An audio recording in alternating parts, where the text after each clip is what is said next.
Bonjour et bienvenue dans ce flash d'information.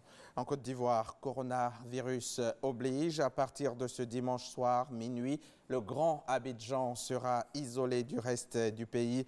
Le gouvernement a choisi d'interdire la circulation de personnes entre la capitale économique et l'intérieur du pays dans le but de ralentir la progression de l'épidémie de Covid-19.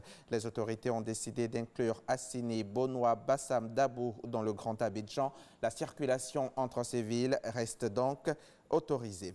Et la Côte d'Ivoire qui enregistre des cas de plus, 39 au total, 39 nouveaux cas donc confirmés de coronavirus depuis hier samedi, ce qui porte le total à 140 malades dans le pays. Ces chiffres ont été annoncés par le ministère de la Santé et de l'Hygiène publique. Nous y reviendrons bien entendu dans le journal à 13 h. Cette maladie court vite et elle se propage facilement quand on ne respecte pas les gestes barrières. L'État a mis en place des lignes vertes à partir desquelles vous pouvez signaler vos préoccupations si vous avez des questions et surtout si vous avez des symptômes. N'hésitez pas à composer le 143, le 101 ou encore le 125. Et si votre premier appel a du mal à aboutir, pas de panique, réessayez encore. C'est juste que vous êtes nombreux sur la ligne. Ces centres reçoivent plus d'1 millier d'appels par jour.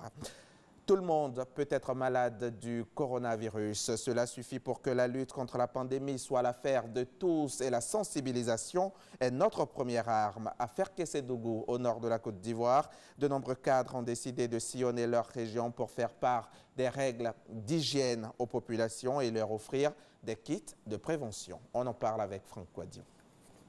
Prévenir le danger et freiner toute présence du coronavirus dans le Tchologo nord de la Côte d'Ivoire, cela est possible par le respect des mesures d'hygiène, mais surtout par l'implication des forces vives. Et cela, Ouattara Dombi Drissa, fils de la région, et plusieurs de ses congénères l'ont compris. Gel hydroalcoolique, savon désinfectant, des seaux robinets, du matériel médical pour sensibiliser.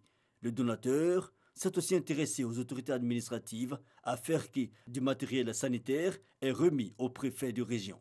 À la suite de l'adresse du chef de l'État et des appels du ministre des Affaires présidentielles, nous avons mobilisé nos différentes équipes, nous avons mobilisé les jeunes afin de se lancer dans la sensibilisation de proximité.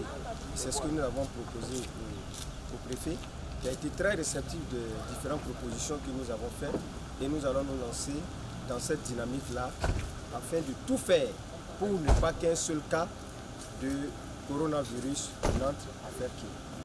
Dans sa dynamique de partage, Ouattara Dombi Drissa entend parcourir quartiers et hameaux de la localité. Des dons qui font suite à l'appel du chef de l'État Alassane Ouattara, exhortant les cadres à s'impliquer dans l'effort national de lutte.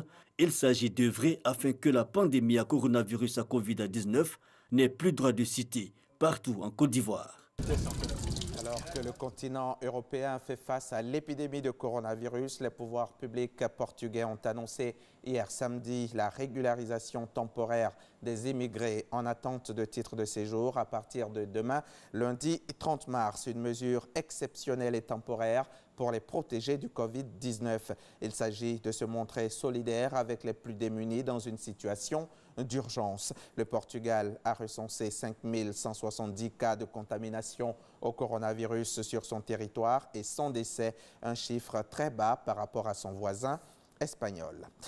Les législatives au Mali sont maintenues ce dimanche malgré l'épidémie de coronavirus. Les autorités assurent néanmoins avoir mis en place certaines mesures pour éviter la propagation. Si la question de décaler les élections législatives s'est posée, c'est d'abord pour des raisons sanitaires, mais après consultation des partis politiques, puis consensus majoritaire, le président de la République a tranché. Le premier tour aura lieu malgré la pandémie mondiale de Covid-19 et les risques élevés de contamination. À ce jour, une vingtaine de cas ont été déclarés à Bamako et dans la région de Kaï, à l'ouest du Mali.